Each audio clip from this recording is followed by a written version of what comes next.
regard to the investigation of the murder case registered in Kamakshipalya police station, wherein an individual has been killed in a very brutal and barbaric way. So far, the police have arrested 17 persons, and all the 17 persons have been taken into police custody, and their interrogation and investigation is being done.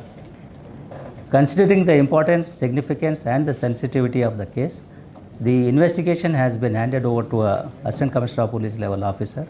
ACP Vijayanagara is the investigating officer or the chief investigating officer, and a special investigation team has been set up under him, consisting of various inspectors, sub-inspectors and other staff who are going to carry out various tasks under the direction of the Chief Investigation Officer, ACP Vijayanagara. The earlier investigating officer, that is Inspector of Kamakshipalya, who has been transferred. He was under election transfer and he has been transferred to Channamankere Achikottu. He is also made part of the investigation team, though he is not in the West Division. Otherwise, various inspectors and the required staff has been given, and they are carrying out the investigation relentlessly day in and day out. And DCP West is supervising the entire investigation. So totally how many teams are formed for this?